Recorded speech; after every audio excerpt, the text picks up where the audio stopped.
Welcome to Retirement Talk, the show that gives you wealth strategies that actually work. I'm John Maxon, here with Pete Benson, and today we're going to be talking about a topic that a lot of people don't realize really happens, and that's moving in retirement. And we're going to give you some of the top tips to consider when and if you move in retirement, which, Pete, happens a lot more than people think. Well, it really does. I mean, people move to different climates. They move to be closer to their children.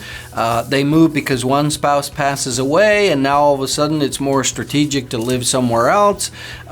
They move because someone needs to go to assisted living, or they do together, or to nursing home. There's just a lot of different things. The kids are gone.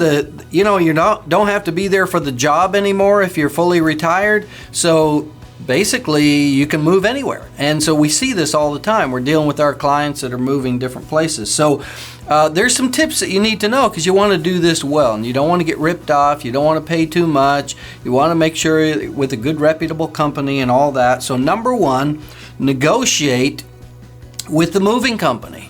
Their prices are negotiable, and there's a lot of things that you need to understand, and not just go with the first one because it sounded good. So call 3 companies, maybe 4, and get some estimates and find out what it's really going to cost, and let them come and give you an in-home estimate, and make sure that they come and they really see what they're doing, not just throwing something off the top of their head. Then all of a sudden you get to moving day and you find out that, there's all these additional costs on top of that. And so, again, very, very important.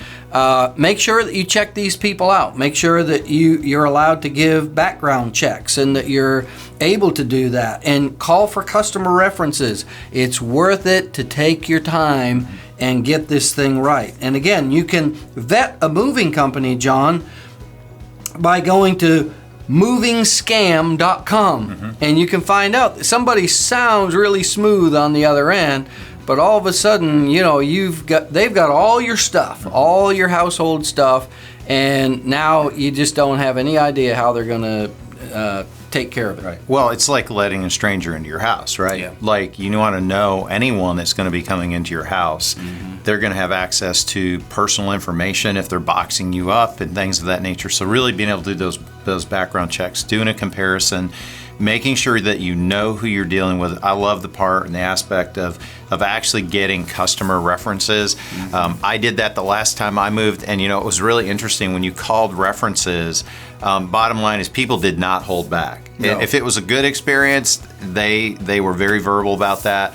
If it was a bad experience, and there were definitely some bad experiences, they were very verbal about that. So negotiate with the moving company. The second one, Pete, is consider adding movers insurance or moving insurance to your homeowners or renters insurance policy, because the bottom line is when you're moving your entire life to another location, whether it's to downsize or to move closer to the kids. I'm moving further away from my kids. When mine are teenagers, one of my kids asked me if he could live home forever, and I said, no, you have to leave. So you're an empty nester, you're maybe moving closer, I'm moving further away. But when you do move, the bottom line is there's probably going to be something that gets damaged. Think about it. You're putting your entire life, everything you've built, the things you've had in your attic for 30 years that you thought you were going to use and you never used. You should have thrown that out a long time ago anyway. Bottom line is something's going to get broke. There's no way that you can move that amount of stuff, put it in a confined space, drive down the road or wherever you're going and something not get damaged. So moving insurance is really probably an important thing for you to consider. Yeah, and if you're in retirement, a lot of the things that you have, by now you've maybe thrown away a lot of the things that don't matter anymore, or that just kind of were used and then they're disposable. But the things that you keep are typically things that maybe even were handed down by your parents or grandparents to you that are really valuable to you. So making sure you get this right, because not everyone is careful. If you're careful, not all movers are careful, and it's not their stuff. So guess what? They want to get it done quick, and get their money and move on, and that's it. So here's another one. Consider moving yourself. You say, well, I'm older, I don't want to have to do that. But there are ways to do this and do it well. Especially, John, you talk about those 3 boys. Come on now, they owe you something. So those strapping boys can come over and say, guess what, boys, it's your turn to help mom and dad out. Yeah. Well, Pete, I'm 5'7", so strapping big boys probably doesn't fall in my family, but maybe we got some other grandkids that does. Or you could rent these pods. Actually, I had a friend of mine do that recently. Yeah.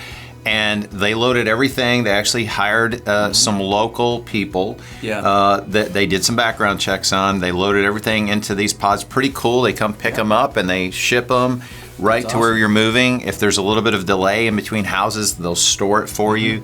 And so that's a less costly example, because if you move across the country, it can really get into a lot of money, especially if you add packing to that. $10,000-$20,000 easy in some cases. And again, this is something that, unless you just have to move in a hurry, you've got time. So doing some of your own packing, you're going to make sure that you take good care of those things.